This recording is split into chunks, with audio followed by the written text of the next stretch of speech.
Why do brands have to accept those high PPC costs up front if they want to rank? And how do you decide together with the client whether it's worth it? That is a fantastic question. And typically the response is, hey, we need to test it, which I would say is true to some extent. I want to say everyone in the industry, myself included, for the longest time, has been terrified of forecast models. Because to be honest, there are so many things that are uncertain.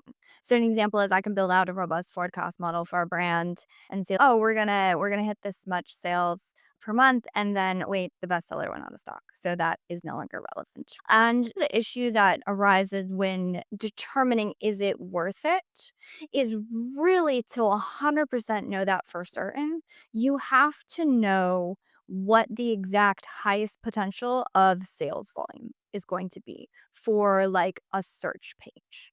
And trust me, I've been down the rabbit hole, like SQP data, everything I could possibly scrape, trying to be like, can we reverse engineer this? And to be honest, not with any real enough certainty that would make any sort of forecast model. Like you have the mathematics, like the mathematics are there. It's just you don't have the variables to plug into the mathematics that is going to make sense. So, really, the way that we have approached this sort of issue is in the beginning, are you going to have to accept higher cost? Yes. The reason being is that Amazon advertising is an auction. And so, if your competitor is willing to pay $1 to have that placement and you're telling Amazon, hey, I only want it for 20 cents, Amazon's like, thanks, but no thanks. I'll take the dollar. And so that's essentially what is happening across everything, all ad auctions being triggered, like millions of them. It's ridiculous, right? But the thing is, that doesn't mean that long term, now I'm not going to promise this, but I'm just saying it's not that you can't have your cake and eat it too. And the variable in that is your organic ranking. So what we have found is that we call it ad sales percentage. It's like a scalable way to look at your organic rank share.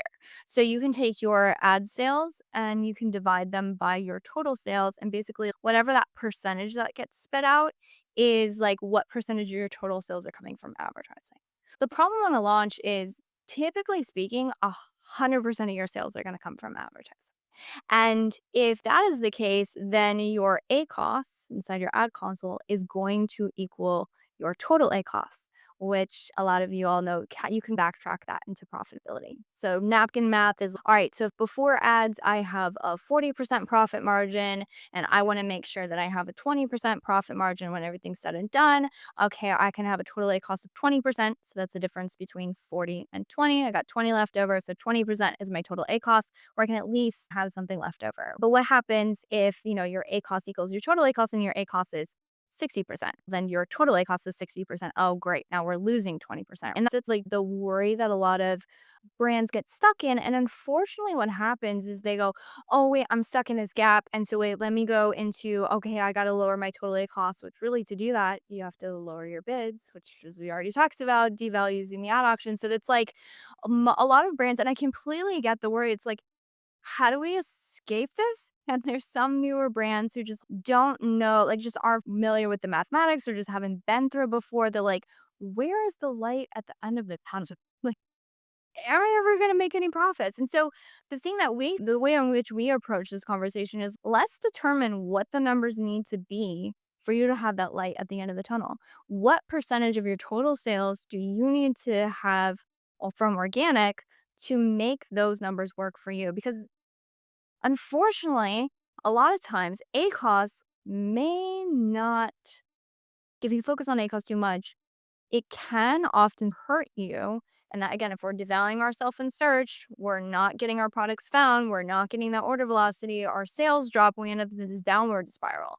But there is a way where, again, it's by not focusing on ACoS, where you can make sure that whatever you're spending in at that ACoS, it is leading to better organic ranking, which makes your ad sale percentage go down, which actually lowers your total ACoS. And so that's what we forecast is, all right, so this is what our ACoS numbers would be. And by the way, we're forecasting ACoS based off of what the average cost per click is in your account. Like we can backtrack it all the way to cost per click and then say, okay, so this is what your conversion rate is. This is okay. This is, let's plug in these variable numbers. All right, let's take this number, let's plug it here.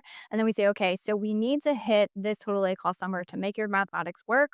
What does that look like in the organic side? And then we just play with the model and say, okay, so if this is where we're going, then you can reverse engineer it and say, this is what we need to get there. Really good advice there. And I suppose as well, it depends on the brand's appetite for risk and how deep their pockets Right. are and how quickly they want to actually really super scale, because the cautious brand owner who hasn't got as like deeper pocket is going to have to go more slowly, and that's just the way of the world, really, isn't it? But yeah, there is no hard and fast rule, but yeah, working together with clients to work out a bit of a plan, a bit of a painful pill to swallow at the same time, though, especially when clients constantly ask us, when are we going to get sales to here?